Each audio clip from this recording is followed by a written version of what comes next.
Kepada para pemirsa yang saya hormati, salam rahayu. Saat ini saya sedang berada pada sebuah tempat yang merupakan salah satu cagar budaya yang ada di Kabupaten Gianyar. Tepatnya sedang berada di Candi Tebing, Desa Tegalinggah, Kecamatan Bedulu, Kabupaten Gianyar. Yang mana Candi Tebing ini berada di daerah aliran sungai Pakerisan yang terkenal dengan padatnya tinggalan-tinggalan arkeologi di sepanjang aliran sungai ini. Salah satunya adalah Candi Tebing Tegalinggah ini yang merupakan peninggalan pada zaman dahulu.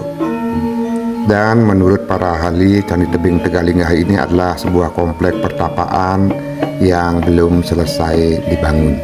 Kemungkinan ada bencana alam sehingga pembangunan diberhentikan.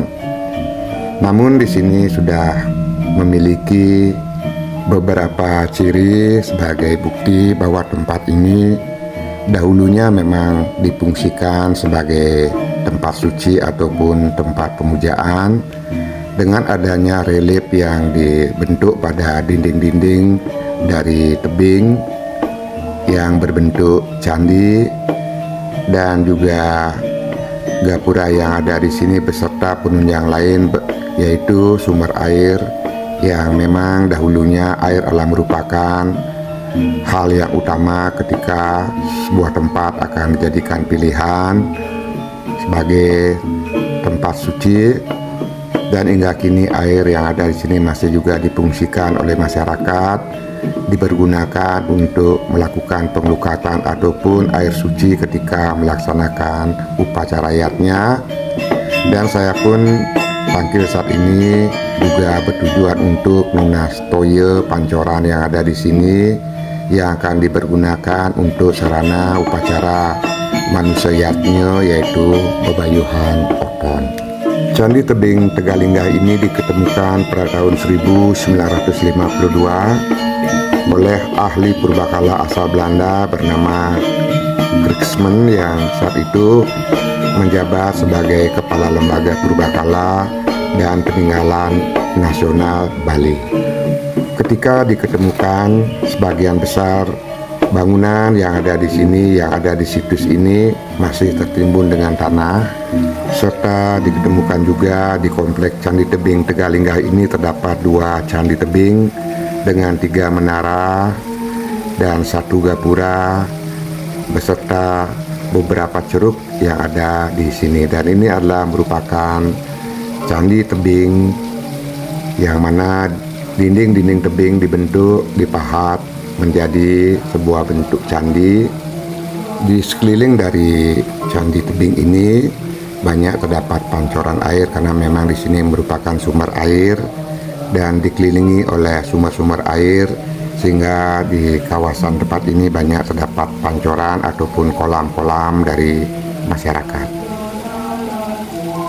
Dan air yang ada di sini memang sangat jernih serta debitnya juga cukup besar. Adapun struktur dari candi ini terletak di bagian barat Sungai Pakerisan, sedangkan di sisi timur terdapat juga 1 deretan ceruk dengan 3 ruang. Dan batu-batu besar memberikan nuansa yang sangat indah, yang sangat alami di tempat ini, menambah keindahan dari tempat suci kuno yang merupakan salah satu peninggalan kerajaan Bali kuno sekitar abad ke-12, yaitu zaman kerajaan Bedahulu. Dan inilah sungai yang ada di sini, dan terdapat jembatan untuk menuju ke bagian timur sungai. Namun saat ini jembatan dalam keadaan rusak dan sudah diberikan tanda agar tidak melaluinya, takutnya nanti roboh. Dan inilah aliran air yang dari atas jatuh kemudian mengalir menuju ke sungai. Dan ceruk-ceruk yang merupakan tempat pertapaan leluhur zaman dahulu. Debit air yang ada di sini memang cukup besar, yang hingga saat ini masih mengalir dengan baik. Semoga alam bisa terjaga dengan baik sehingga kita dan keturunan berikutnya masih bisa menikmati keindahan tempat ini dan bisa juga tetap menikmati air yang jernih dan segar yang ada di tempat ini. Adapun sumber air yang mengalir yang jatuh melalui celah batu ataupun air pancoran yang ada di sini bersumber pada sebuah gua, di mana di atas dari pancoran ini ada sebuah gua, dan dari sanalah air yang mengucur berasal. Dan dari bawah untuk mencapai pancoran harus menaiki bebatuan yang cukup licin karena ditumbuhi oleh lumut, sehingga sangat diperlukan kehati-hatian ketika menaiki dari batu-batu ini. Namun jika ingin dari atas langsung menuju ke bagian pancoran yang ada di sini, tidak akan melalui batu-batu tadi, tapi langsung turun dan sampai di pancoran air. Dan inilah gua tadi yang saya maksudkan, ada sebuah curug gua, dan dari bawah muncul air kemudian dialirkan melalui celah-celah batu menuju ke pancoran yang ada di sini. Dan di sini pun sudah ditentukan tidak sembarangan kita boleh melakukan pengelukatan, karena di sini juga mandala dari pancoran ini dibagi, yaitu di mana kita harus menunas air untuk tirta, di mana kita menunas pengelukatan, dan jika pun nanti akan melukatkan tubuh atau mandi, tentunya ada tempat lain yang memang diperuntukkan untuk itu. Artinya ada pembagian tingkat kesucian di tempat pengelukatan atau pancoran ini. Dan semoga nantinya video ini bisa memberikan sedikit gambaran kepada pemirsa bahwa kita di Bali memiliki sebuah tempat yang merupakan peninggalan leluhur zaman dahulu yang merupakan tempat suci. Karena kenyataannya saat ini lebih banyak tempat ini dikunjungi hanya untuk melihat, menikmati keadaan alam, dan juga menikmati dari apa yang ada di sini, dan tidak banyak kegiatan ritual ataupun pemujaan yang dilakukan oleh para pengunjung.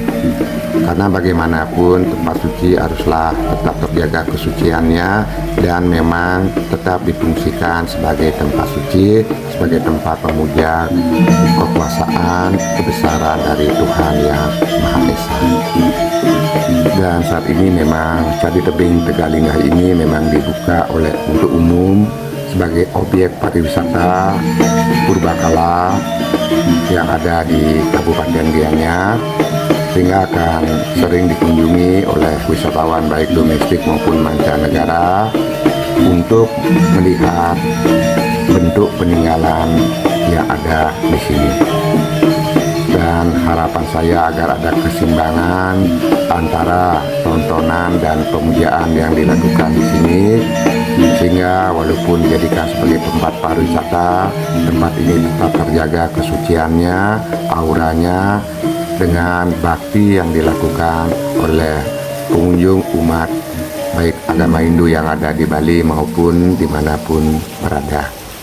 Dan sebentar lagi video akan saya akhiri. Jika ada salah, saya mohon maaf yang sebesar-besarnya, dan tidak lupa saya ucapkan terima kasih banyak. Sukses.